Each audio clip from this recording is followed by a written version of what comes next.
मोहित शर्मा जी, जिस तरह से नुपुर शर्मा को लेकर आज सुप्रीम कोर्ट में चर्चा हुई और सुप्रीम कोर्ट ने तमाम फटकार लगाई है, क्या कहेंगे उस पर? देखिए, पहली बात तो ये कि आज मैं खुद एक कानून का छात्र हूं और मैं आपको बताऊं कि आज मेरे को बड़ी खुशी हुई कि देश के अंदर जो सर्वोच्च न्यायालय है वो वाकई में ही सर्वोच्च न्यायालय है। लेकिन सुप्रीम कोर्ट के जो चीफ जस्टिस हैं, लोग उनके लिए अभद्र टिप्पणी भी लिख रहे हैं। आज सोशल मीडिया पे आपने देखा होगा।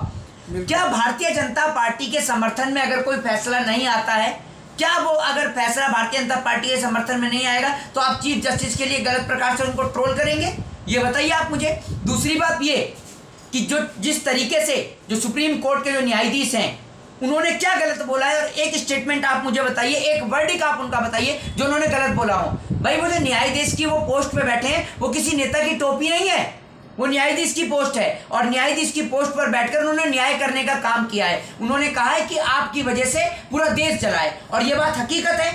नुपुर शर्मा ने जो पैगंबर मोहम्मद साहब को लेकर टेलीविजन शो पर बैठकर जो टिप्पणी करी थी, उसके कारण पूरे देश का माहौल खराब हुआ। जगह जगह आगजनी हुई, जगह जगह प्रोटेस्ट हुए, जगह जगह प्रदर्शन हुए, जगह जगह जुम्मे की नमाज के बाद आपने कहीं पे देखा कोई पे पत्थर फेंका, किसी ने कहीं कुछ किया। तो इस माहौल को खराब करने का जिम्मेदार कौन है? तो आज अगर मुसलमानों के भगवान को लेकर कुछ गलत बोला जाएगा तो कल को ये बात हिंदुओं के भगवान को भी लेकर बोली जा सकती है। तो जिस ला की आप बात कर रहे हैं उस ला की पढ़ाई तो नुपुर शर्मा ने भी की है, दिखता है। वो उनको लेकर अदालत ने फटकार भी तो लगाई है कि मैं मतलब शर्मिंदा हूं, शर्मसार हूं कि आप वकील हैं और वकील होकर आप इस तरीके की बात करती हैं। और साथ साथ जो तमाम धाराएं जो आपने देखा नुपुर शर्मा के ऊपर लगी हुई हैं, वही सेम धाराएं जो हैं वो जुबैर के ऊपर लगी हुई हैं, लेकिन कार्रवाई में डिफरेंस पाया जाता है। आईपीसी की धारा 295, उसके अलावा 153A जो कि इस देश के अंदर सामाजिक स्वार्थ को खराब करने के लिए, हिंसा के लिए, ये सब आईपीसी लगाई जाती हैं। यही सेम आईपीसी जो है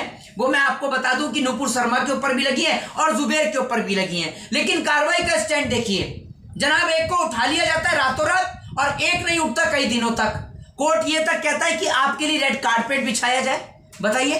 और कोर्ट किस तरीके से आपको आपकी भाषा में जवाब दे, ये बताइए आप मुझे। वहां पे दिल्ली पुलिस ने कहा ना, हमने पूछताछ कर ली। एक बात मैं आपको बता दूं, दिल्ली पुलिस, आप दिल्ली पुलिस की बात करते हैं जनाब, दिल्ली पुलिस ना कैसे घुट घुट के जी रही है ना, ये बात हम लोग जानते हैं, ठीक है ना। आप दिल्ली पुलिस से जाकर पूछिए, हर बात के लिए दिल्ली पुलिस, दिल्ली पुलिस। अरे दिल्ली पुलिस के जो है ना, दिल्ली पुलिस के जो जितने भी पुलिस ऑफिसर्स हैं, जितने एसीपी हैं, डीसीपी हैं, एसएचओ हैं, सारे बेचारे सरकार के प्रेशर पे दबे रहते हैं। सारे नेता जो है उनको प्रेशराइज करने में लगे रहते हैं। सेंट्रल गवर्नमेंट के अंदर दिल्ली पुलिस है, गृह मंत्री अमित शाह के अंडर आती है दिल्ली की पुलिस, गृह मंत्री अमित शाह के डिसीजन पे चलती है दिल्ली पुलिस।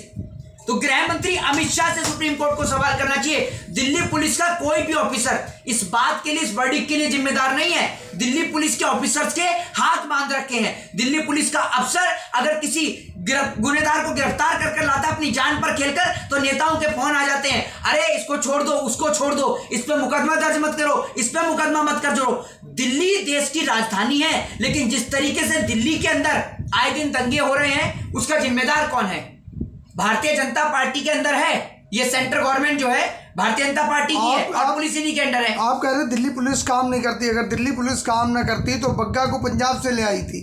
सुन लीजिए मेरी बात, दिल्ली पुलिस काम नहीं करती है, दिल्ली पुलिस तो काम करना चाहती है। दिल्ली पुलिस का प्रत्येक अधिकारी, प्रत्येक ऑफिसर जो समस्त समय पर, पूरे समय पर देश की जनता की सेवा में हाजिर रहता है, वो नेताओं के जो है अंडर प्रेशर में आकर काम करता है। बेचारा वो काम करना चाहता है, वो देश की जनता के लिए काम करना चाहता है, लेकिन नेताजी की जो टोपी है, सेंट्रल गवर्नमेंट वाले गृह मंत्री, उनके अंडर है दिल्ली पुलिस। भैया, वो दिल्ली पुलिस अमित शाह के आगे, अगर अमित शाह जी की बात ना सुने तो अमित शाह जी ऐसी जगह ट्रांसफर करवा देंगे उनका, या तो उनको लैंड हाजिर करा देंगे, ड्यूटी से हटा देंगे। देखा नहीं था एक बार, आप भूल गए हैं शायद, एक व्यक्ति जो मोदी जी की सभा में चश्मा लगा लेता है, उसके साथ क्या होता है वो पूरे देश ने देखा है, वो बताने की जरूरत नहीं है। तो आप सोच लीजिए, तो दिल्ली पुलिस है फिर भी। दूसरी बात ये कि नुपुर शर्मा के इस स्टेटमेंट ने देश को शर्मसार किया है, देश की, पूरे देश में, पूरे वर्ल्ड में बदनामी करी है।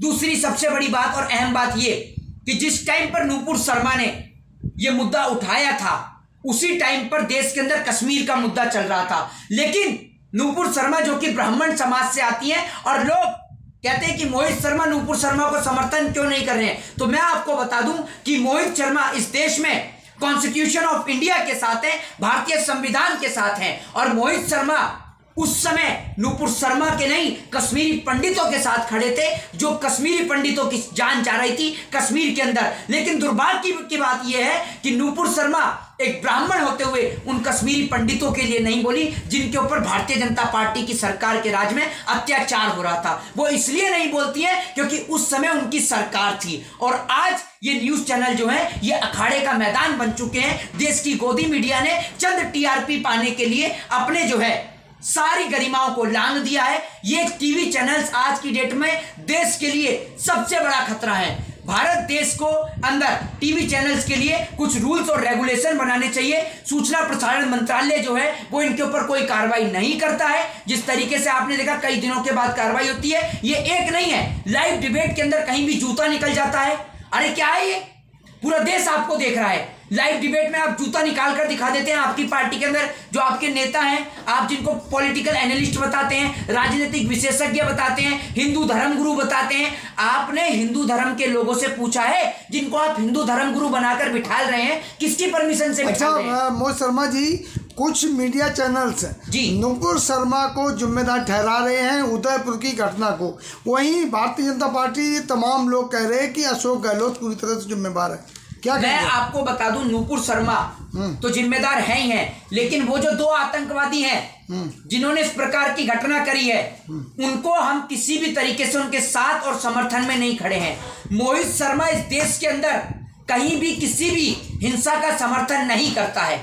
चाहे वो हिंसा इस देश में कन्हैया लाल के साथ हुई हो, चाहे वो हिंसा इस देश के अंदर तबरेज अंसारी के साथ हुई हो, मोहित शर्मा दोनों ही जगह स्टैंड खड़े हैं। और आपको एक बात बता दूं कि जो लोग पूछ रहे हैं, जो लोग गाली लिखते हैं, उनको भी ये सवाल का जवाब देना चाहता हूं। जो लोग पूछ रहे हैं कि क्या मोहित शर्मा कन्हैया लाल के लिए बोलेंगे, तो मोहित शर्मा 100% कन्हैया लाल के लिए बोल रहे हैं और बोलते रहेंगे। We want justice for Kanhaiya Lal, और कन्हैया लाल के इंसाफ की मांग आज पूरा देश कर रहा है। तो आप अशोक गहलोत को जिम्मेवार नहीं मानते हो? क्यों नहीं मानते, क्यों नहीं मानेंगे?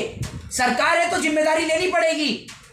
सरकार है, मुख्यमंत्री है तो जिम्मेदारी लेनी पड़ेगी। फिर प्रधानमंत्री के लिए भी इन्होंने आपत्तिजनक शब्दों का प्रयोग किया है। प्रधानमंत्री एक संवैधानिक कुर्सी पे बैठे हैं। हमारी लड़ाई प्रधानमंत्री से पर्सनली नहीं है, हमारी लड़ाई प्रधानमंत्री और प्रधानमंत्री जी की नीतियों से है, सरकार और उनकी नीतियों से है। हम प्रधानमंत्री के लिए किसी प्रकार के शब्दों का दुरुपयोग नहीं कर सकते। देश का संविधान हमें बोलने की आजादी देता है, राइट टू स्पीच की आजादी देता है, लेकिन हम किसी भी व्यक्ति पे जो संवैधानिक पद पर बैठा है उसके लिए किसी भी प्रकार के आपत्तिजनक तत्व का या शब्द का प्रयोग नहीं कर सकते। यही हमारे देश का संविधान और यही हमारे देश का कानून सिखाता है। क्या नूपुर शर्मा कानून और संविधान से ऊपर हो गई है? इस सवाल का जवाब दीजिए। आज कोर्ट के रूप को देखते हुए, क्या अदालत के कोर्ट के रूप को देखते हुए कि अरेस्ट हो जाएगी नूपुर शर्मा? क्यों नहीं होंगी अरेस्ट, ये बताइए आप मुझे, क्यों नहीं होंगी अरेस्ट? अगर नूपुर शर्मा को अरेस्टिंग नहीं होती है तो इसकी जिम्मेदार जो है वो सीधे तौर पर जो है वो भारतीय जनता पार्टी होगी। भारतीय जनता पार्टी का समर्थन आज भी मिल रहा है, यही समझा जाएगा। और जिस तरीके से दिल्ली पुलिस को भी जो है फटकार लगाई है, तो मैं माननीय न्यायाधीश को एक चीज में बस कंडेम कहूंगा, ये फटकार आपको गृह मंत्रालय को लगानी चाहिए थी, दिल्ली पुलिस को नहीं। क्योंकि गृह मंत्रालय के अधीन आज दिल्ली पुलिस काम करती है। दिल्ली पुलिस को इंस्ट्रक्शन देना था तो गृह मंत्रालय को। और नूपुर शर्मा जो है वो कहती है कि मैंने माफी तो मांगी, और उनको सुप्रीम कोर्ट ने बोला है कि आपको टीवी चैनल्स पर आकर माफी मांगनी चाहिए। क्योंकि आप गृह मंत्री क्या जी, उन्होंने तो निकाल दिया बीजेपी वालों ने उसको। अरे तो आपने निकाल दिया तो निकालने से समाधान नहीं है ना। आप एक बात मुझे बताइए, अगर मैं आपके लिए आपत्तिजनक शब्द बोलता हूं तो आप मेरे को माफी मांगने में आपसे क्या दिक्कत है? जब मैं आपको गलत बोल रहा हूं तो माफी भी मांगी जा सकती है। तो जब आप पैगंबर मोहम्मद साहब को लेकर आप नेशनल चैनल पर बैठकर गलत बोल सकती हैं, तो वही नेशनल चैनल पर बैठ के आप माफी भी मांग सकती हैं, कोई बड़ी बात नहीं है। तो क्या लगता है मोहित जी, आप पुलिस कार्रवाई करेगी? अगर पुलिस कार्रवाई नहीं करती है तो दोबारा से लोग जाएंगे कोर्ट के अंदर, सीधी सी बात है। लेकिन देश के अंदर जो भी लोग हिंसा फैलाते हैं वो निश्चित तौर पर गलत हैं। कन्हैया लाल के साथ जो हुआ वो पूर्ण रूप से गलत है। इस देश के अंदर कोई भी व्यक्ति अगर कन्हैया लाल के लेकर उसके साथ नहीं खड़ा है तो वो आदमी भी गलत है। और जो आदमी उन दो आतंकवादियों का साथ देता है, कोर्ट उस पर और पुलिस उस पर भी जांच बैठाए। लेकिन दूसरी बात ये कि वही सेम धाराओं में जो है नूपुर शर्मा पर जो है मुकदमा दर्ज होता है, लेकिन नूपुर शर्मा को अरेस्ट नहीं किया जाता है, और वहीं पत्रकार जुबेर को गिरफ्तार कर लिया जाता है। वो भी एक बड़ा और अहम सवाल है। लेकिन क्या लगता है कि मतलब अब जो है जुबेर के जो केस सुप्रीम कोर्ट ने कहा, जुबेर को बेल मिलेगी क्या?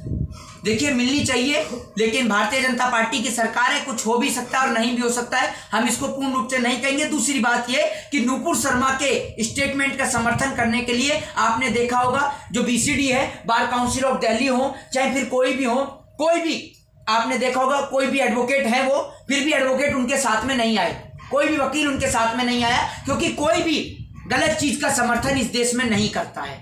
नुपुर शर्मा ब्राह्मण होते हुए ब्राह्मणों की आवाज को उठाती तो पूरा हिंदू समाज, मुस्लिम समाज उनके लिए खड़ा होता, सब लोग उनके लिए खड़े होते। दलित की बेटी के साथ बलात्कार हुआ, नुपुर शर्मा उसके लिए उठाती क्योंकि वो भी हिंदू हैं। कश्मीरी पंडितों को मारा गया, उनके लिए उठाती। तबरेज के लिए उठाती। मुदस्सिर जिसने जम्मू कश्मीर के अंदर भारत माँ का वीर सपूत जिसने जान गंवाई, उनके लिए बोलती। ऐसी चीजें बोले जाए जो देश के अंदर अमन, चैन, प्रेम और भाईचारे को बढ़ाएं, ऐसी चीज बोली जानी चाहिए टीवी चैनल पर बैठकर। दूसरी बात ये कि मैं इस देश में हिंसा का कभी भी समर्थन नहीं करता हूं और मैं उम्मीद और आशा करता हूं कि ऐसे लोगों पर सरकार जल्द से जल्द कार्रवाई करेगी और लगाम कसने का काम करेगी। जय हिंद, जय भारत, वंदे।